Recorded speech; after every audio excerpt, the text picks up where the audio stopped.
وجه دا ده چې ما او ستا رمضان کریم کې د هغې اصولو خیال نه ساتو چې د کومو اصولو ترغیب الہ العالمین په قرآن کریم کې ما او تعالی را کړی دی او حضرت رسول الله مبارک په احادیثو کې ما او تعالی را کړی دی او هغه اصول دا دي چې په افطار کې په طعام کې په څښاک کې اعتدال پکار دی لږ چې زما او ستا تقوا دا برقراری نفسانی شهوات زما او تا باندې غلبه نه اول نمبر حکمت پکې دا دی او دا په قرآن کې ذکر دی نو پکار خدا دا چې زما او ستا خو ځان نه کړو او نورو میاشتو کې زما او ستا په لاس کې تسبیح نه نو پکار ده چې ما او ستا په لاس کې تسبیحي نورو میاشتو کې ما او تا شپې قیام او تهجد نشته پکار ده چې رمضان کریم کې وي تلاوت مو نه په نورو میاشتو کې پکار ده چې رمضان کریم کې وي سخاوت مو نه پکار ده چې رمضان کریم کې وي خیر خیرات او صدقات نه پکار ده چې په رمضان کریم کې چې ستا د رمضان کریم میاشت داسې تیره شوه لکه ستا چې 11 میاشتې تیریږي داسې د تیره شوه ستا په رمضان کریم میاشت کې هیڅ فرق رانغی دا د دې خبرې دلیل دی چې کومې تقوا حکمت رب کائنات په رمضان کې ایښوده دی هغه ما او تا ته نه دی حاصل خو چې فرق راغی دلته مې تلاوت زیات شو نوافل مې زیات شو خیرات صدقات مې زیات شو شپې قیام عبادت مې زیات شو ایثار جذبه را کې پیدا شوه د قربانۍ دغه شیان د زما او ستا په رمضان کریم کې زیات شو زما او ستا رمضان کریم د 11 میاشتو نه ما او تا ته مختلف ښکاره شو پته ولګېده چې کوم حکمت د تقوا د پرهیزګارۍ رب کائنات په رمضان کې ایښودی دی الحمدلله هغه پرهیزګاري او تقوا رب کائنات ما او تعالی راکړه او دویم نمبر خبره حکمت پر رمضان کریم کی چې انسان صبر او پیجنی او انسان رب کائنات په نعمتو باندې شکر وباسي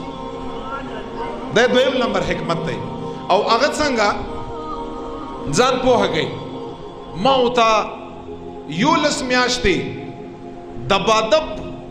د رب کائنات نعمتونه خورو بے احسان یخرو لا تعداد یخرو بے اندازه یخرو خو چرته زما او ستا زبان په شکر باندې تر نشو چرته زما او ستا زبان دا اونوي چې الہ العالمین ستا په دې نعمت باندې شکر ستا په دې نعمت باندې شکر او زما او ستا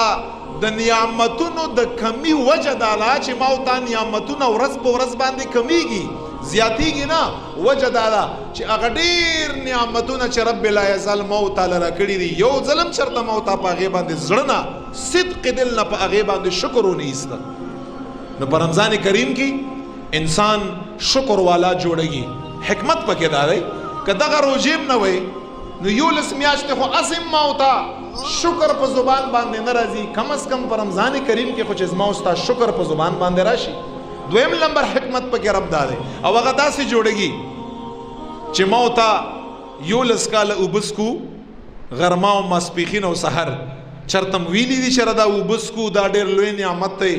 یا روټیګانې خورو یا نور داسې نعمتونه خورو خو هغه نعمتونه وخورو ځان پې موډ کړو او هغه شکر قدر څه دی چې ما او تا یې ادا نه کړو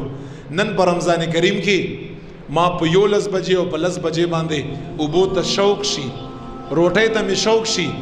رب کائنات فرمایي پرېږده چې نعمت له قدر در سره پیدا شي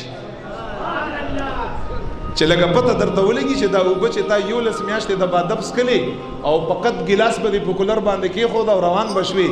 نن تا ته پته لګي چې دا اوبه څومره قیمتي نعمت دی نو رب کائنات رمضان کریم فرض کا پرون ته روټۍ ته ناست دی بس روټۍ دې وخوړه اوچت شوې هغه الحمدلله زما په ستا په زبان باندې نه وي اکثر نوی نن ستا غرمه کې روټۍ ته شوق وشو چې لږه اندازار ته ولګي چې روټۍ د خدای نعمت دی نن وګوره ستا نفس روټۍ غواړي خو رب کائنات د طرف نه پتا باندې حرام او ممنوع ده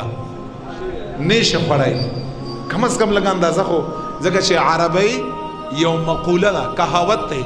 النعمت اذا فقدت عرفت وی چې نعمت چې کله موجود وي انسان سره هغه قدر نوي خو چې نعمت رب کائنات کله وخلی کله سلب کا بیا انسان ته پته ولګي چې الله اکبر د دغه نعمت د زما په ژوند کې څومره لوی اهم کردار نو ما تا ته د غرمې روټۍ څه اهمیت نو